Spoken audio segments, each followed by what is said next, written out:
The Sun raporton se Rangers është në bisedime me Al Taun për huazimin e Nedim Bajramit. Huazimi do të konkretizojë me opsion blerjen për 2.5 milion pound. Mesfushori me tipare sulmuese në kombëtare është dëshirë në Arabinë Saudite, po ashtu edhe klube të tjera tregojnë të interesuara gjatë kësaj kohe. 27 vjeçari ka kohë jashtë planeve të Rangers dhe klubi skocez kërkon të përfitojë nga largimi, ndërsa Bajramit i kanë mbetur edhe 2 vite kontratë. Bajrami do të kishte hapësira tek Al Taun, kjo pasi këto të fundit kanë vetëm 5 lojtarë të huaj në skuadër. Granit Xhaka ka dhënë sinjalin e qartë se ardhmja e tij është e Sunderlandi, duke i dhënë fund spekulimeve për një largim të mundshëm nga Macet e Zeza. Gjatë ditëve të fundit është raportuar për një interesim nga Chelsea për shërbimet e mesfushorit shqiptar, por duket se këto zëra tashmë kanë marrë fund. Xhaka ka zgjedhur të vazhdojë rrugtimin e tij me Sunderlandin dhe të përgatitet për sezonin e ri me klubin anglez. Kapiteni i kombëtares së Zvicrës ka emocionuar tifozët e Sunderlandit me një mesazh në rrjetet sociale, duke kujtuar vitin e parë të tij me skuadrën dhe duke shprehur ambicjet për të ardhmen. Një vit ka kaluar tashmë dhe koha fluturon, kusho pas është e pabesueshme se çfarë kemi ndërtuar së bashku në një kohë kaq të shkurtër. Jam mirënjohës për çdo sfidë, çdo mësim dhe çdo moment të paharrueshëm. Tani jemi gati për një tjetër sezon, le ta bëjmë edhe më të madh, ka shkruar Xhaka. Mirlin Daku vazhdon të jetë një nga emrat më të përfolur në futbollin rus. Edhe pse shënoi golin e vetëm të Rubin Kazanit në humbjen 3-1 ndaj Krasnodarit në javën e parë të Premier Ligës ruse, sulmuesi shqiptar është bërë objekt kritikash të forta nga analistët, ndërsa paralelisht vazhdon të përmendet si një objektiv i mundshëm i Spartakut i Moskës. Agjenti dhe eksperti i njohur rus, Timur Gurtskaja, ka bërë një nga deklaratat më të bujshme të ditëve të fundit, duke kërkuar publikisht që Rubin Kazani të mos humbas kohë dhe ta shes Mirlin Dakun përpara mbylljes së afatit kalimtar. Komendet e tij erdhën pas ndeshjes së javës së parë të kampionatit rus, ku Rubini u mposht në shtëpi me rezultatin 3-1 nga kampioni në fuqi, Krasnodari. Daku realizoi golin e vetëm të skuadrës së tij, por kjo nuk mjaftoi që Gurtskaja të ndryshonte mendimin për paraqitjen e sulmuesit shqiptar. Sipas tij, Daku po luan vetëm për interesat personale dhe për të rritur vlerën e tij në merkato, duke lënë në plan të dytë objektivat e skuadrës. Rubini duhet ta shes menjëherë Dakun para 9 shtatorit. Ai po luan vetëm për të shitur, mendon vetëm për statistikat e tij dhe nuk i intereson rezultati i ekipit. Nuk luan në pasim dhe është i fokusuar vetëm te shifrat personale. Nëse nuk e shesin deri më 9 shtator, më 10 shtator do të dëmtohet dhe do të rikthehet vetëm vitin tjetër, u shpreh Gurtskaja në media. Deklarata e tij ka bërë jehon në mediat sportive ruse, duke hapur debat mbi të ardhmen e sulmuesit shqiptar. Megjithatë, kritikat bien në kontrast me kontributin e Dakut, i cili vazhdon të jetë pika kryesore e repartit ofensiv të Rubinit dhe një nga lojtarët më vendimtar të ekipit në sezonet e fundit. Në muajt e fundit, emri i Dakut është lidhur vazhdimisht me një largim nga Rubini. Mediat ruse kanë raportuar për interesim nga Lokomotiva e Moskës dhe CSKA e Moskës, ndërsa familja e futbollistit ka mohuar se ka pasur oferta konkrete, duke theksuar se lojtari është i fokusuar te Rubini. Ndërkohë që debatet për të ardhmen e Dakut vazhdojnë, një tjetër zë i njohur i futbollit rus ka dalë në mbështetje të sulmuesit shqiptar. Ish futbollisti i Spartakut të Moskës, Aleksandar Lipko, beson se 28 vjeçari do të ishte një përforcim shumë i rëndësishëm për klubin kryeqytetas, i cili vazhdon të kërkojë një sulmues të besueshëm për sezonin e ri. Sipas Lipkos, Spartaku ka nevojë për një futbollist që garanton gola dhe që e njeh tashmë kampionatin rus, ndërsa Daku i plotson të gjitha këto kritere. Më pëlqen mënyra se si luan Daku. Ai është një sulmues cilësor, tashmë është përshtatur me futbollin rus dhe shënon vazhdimisht. Do ta ndihmonte Spartakun, deklaroi Lipko për Match TV. Ish mbrojtës i shtoi se Spartaku nuk duhet të bëjë blerje vetëm për të shtuar numrin e lojtarëve në skuadër, por të afrojë futbollistë që sjellin vërtet ndryshim, duke e konsideruar Dakun një prej tyre. Sulmuesi i kombëtares vazhdon të jetë një nga emrat më të vlerësuar në Premier Ligën ruse, fal paraqitjeve të tij me Rubin Kazanin. Ai ka shënuar 37 gola dhe ka dhënë 13 asistime në 92 ndeshje me klubin rus, statistika që kanë bërë disa skuadra të mëdha të monitorojnë situatën e tij. Me merkaton ende të hapur, mbetet për të parë nëse Rubini do të rezistojë interesimit për sulmuesin shqiptar, apo nëse vera e vitit 2026 do të shënojë fundin e aventurës së Mirlin Dakut në Kazan. Arion Ibrahimović është talenti shqiptar i Bayern Munichut, mesfushori 20 vjeçar po stërvitet me ekipin e parë ndërsa edhe po jep përshtypje pozitive. Më parë ishte trajneri i Heidenheim, Frank Schmid, që i thuri elozhe. Unë mund të gjykoj vetëm periudhën që Arion kaloi me ne dhe sa të kënaqur ishim me paraqitjet e tij. Ai është ende një lojtar i ri, që sezonin e kaluar hodhi hapat e parë të rëndësishëm dhe të qëndrueshëm në Bundesligë. Mjafton të kujtonin ndeshjen në Münih, 3 javë para fundit të kampionatit. Nëse e pat atë që prodhoi në fusha të ditë, mund të shihnit potencialin e tij dhe të besonit se ai është vetëm në fillimin e karrierës. Ai ka ende mundësi të bëjë hapa gjigant përpara, por ka edhe shumë për të mësuar. Jam i bindur se mund të arrijë këtë në ambientin e Bayernit, por asgjë nuk do t'i vijë automatikisht, u shpreh trajneri i Heidenheim. Ndërkohë Ibrahimovic është fokusuar me biçikletë bashkë me Nathaniel Brown, bashkë shikohen si shok të ngushtë të Bayernit. Ibrahimovic po pret ftesën e ekipit të parë të Gjermanisë. Kosova ndërkohë mbetet përpara Shqipërisë për të përfituar shërbimet e tij.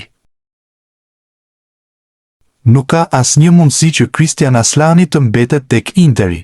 Të paktën kështu është raportuar, duke shtuar se klubi e ka komunikuar vendimin te mesfushori dhe përfaqësuesit e tij. Menjëherë pas këtij lajmi, tregohet Sassuolo që po avancon drejt mesfushorit të kombëtares. Klubi i Serie A mbetet në negociata dhe zhvillime të reja priten në vazhdim. Interi kërkon rreth 10 milion euro. Kjo është pengesa më e madhe, që mund të shtyjë edhe drejt një huazimi tjetër. Aslani u huazua 2 herë gjatë edicionit kaluar, fillimisht te Torino dhe më pas te Beşiktashi. Adi Kurti është zyrtarizuar nga Cerignola në Serinë C italiane. Ky është vendimi i Hellas Veronas që vendosi ta huazonte për më tepër minutat e Ternana gjatë sezonit kaluar. Kurti është qendërmbrojtës dhe bën pjesë te kombëtarja U21. I gjatë 1,94 m, futbollisti i lindur në Elbasan debutoi me ekipin e parë të Veronës gjatë edicionit kaluar. Bëhet fjalë për ndeshje kupe. Më pas luajti me Ternanon si i huazuar, pikërisht në Serinë C, aty ku tashmë i është bashkuar Cerignolas. Për 20 vjeçarin ekziston mundësia e blerjes së kartonit nga Cerignola.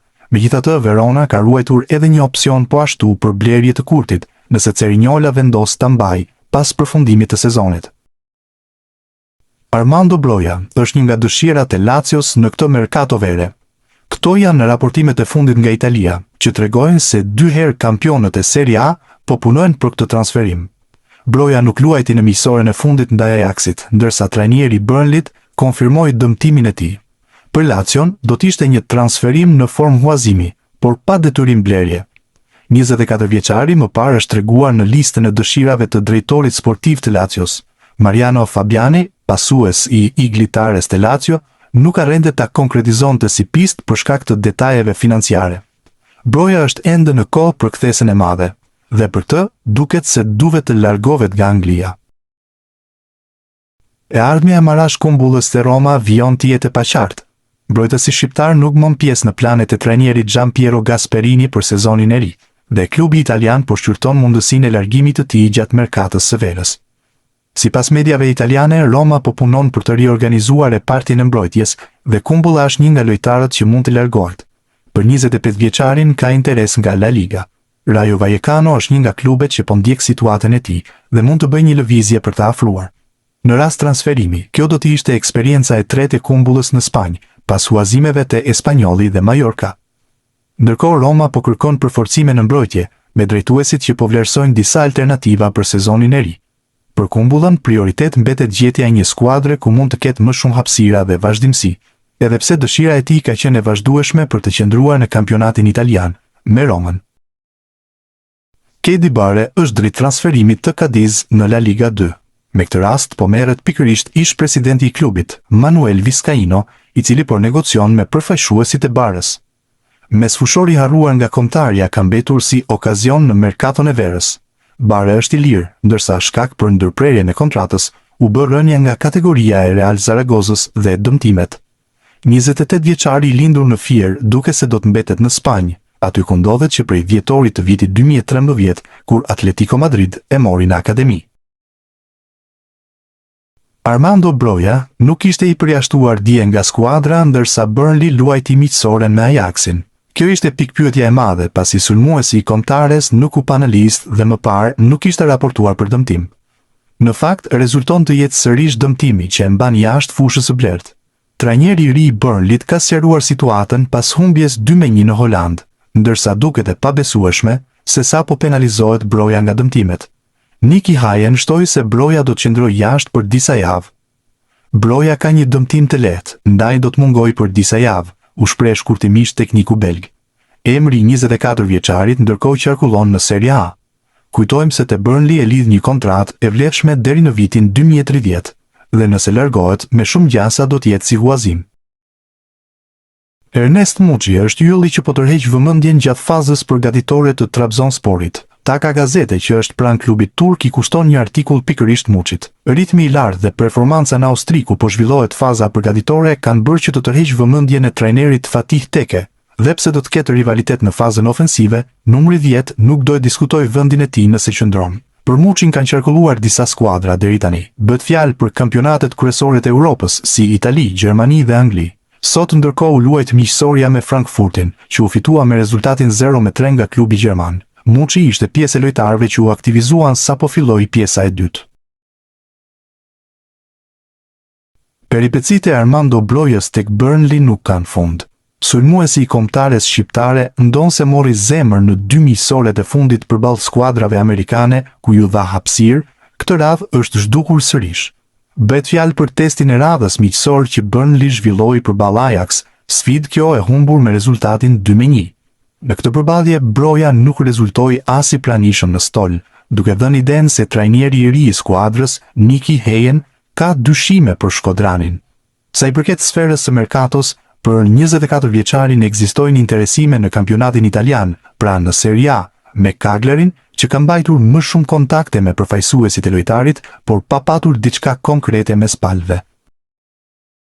Tim Civegja ka tundur rjetën në ndeshjen e parë me Karlsruher. Mes fushori shqiptar gjeti golin ndaj Interit në miqësore ndërsa regjistroi minuta e 50. Civegja përfitoi nga një pastim në zonë dhe I dërgoi topin me lehtësi në rjet.